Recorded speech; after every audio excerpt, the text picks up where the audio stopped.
Good morning, everybody. This is Pastor Rick, Broadman Baptist Church, and this is the Broadman Word for Monday, September 9th, 2025. And it's a beautiful, cool morning here in Ohio, northeastern Ohio. And today I want to talk to you about the cost. From Luke 14:28, Jesus tells a parable about people he's teaching. And he's talking to them about finishing, about focusing and finishing, but about understanding the cost of what it is they were about to do or want to do in the first place. And like most of Jesus's parable, it has a practical application to the time in which he was teaching and the things that people would have done then. In this particular one, again from Luke 14:28 through 30, I believe it is. It says, suppose one of you wants to build a tower. When you first sit down and estimate the cost to see if you have enough money to complete it, for if you lay the foundation and are not able to finish it, everyone who sees it will ridicule you, saying, this person began to build and wasn't able to finish. And so the analogy here today, reason we're talking about this, is it directly relates to the cost of you following Jesus.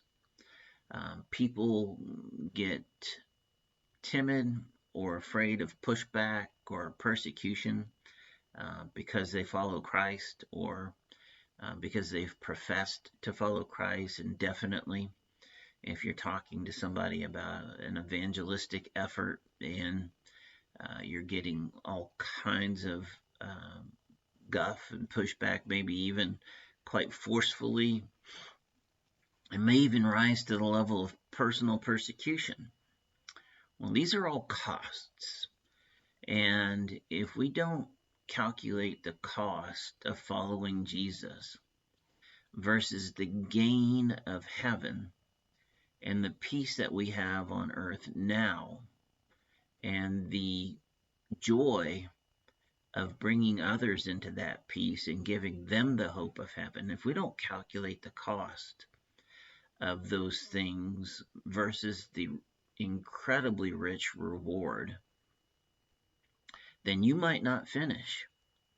You might get stopped dead in your tracks because of the cost, the worldly pushback, the uncomfortableness, the awkward situations, the difficulty in searching for words to present the truth, and perhaps maybe even just the outright persecution you might undergo. These things could deter you from even starting your mission, or it may stop you mid-mission. In any case, as Jesus says, people would ridicule you for not being able to finish. The world will ridicule you for not completing your mission. Everybody knows who Jesus is. Even lost people know who Jesus is. You can't have lived in this world and not know who Jesus is. Well, in America, let's be real here. And so, and they're waiting for you to fail. They want you to fail because then that validates their scoffing and mocking and their decisions in life. And so while we can't guarantee that we're going to bring every person to Christ, and we don't have that level of responsibility, we do have the responsibility to finish what it is we're doing. And then let God be God. Have the peace to know that you did what you were supposed to do. You spoke the truth. You lived the truth. You kept the Spirit in your heart and mouth and in your life.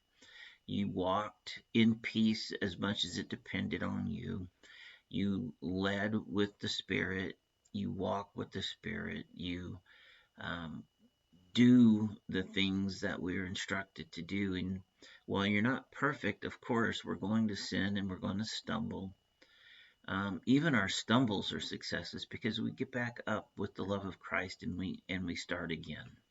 We use that strength, that inner strength that we have from Him. So while we may not, you know, achieve a worldly win in every situation, we finish. But you got to start something to finish it. So, brothers and sisters, my message to you today, my exhortation to you today, is to count the cost and then decide that Jesus is worth more to you than anything this world might take away. And then get on your horse and ride. Pick up your cross, and walk your path laid out for you by God and move the kingdom forward however far you can each and every day. In this way, you will finish and the world cannot ridicule you and the kingdom will grow. Listen, there is no second wave of humanity to come along and evangelize this world. It's got to be you. It's got to be me. We're either going to do it or we're not going to do it. And we will either be successful in the eyes of God or successful in the eyes of the world. And they're very different outcomes. One is eternal and heaven bound. The other one is temporary and hell bound. So we must be finishers of the truth. Listen, I love you. I hope you have a marvelous day in the Lord. I'll talk to you next time.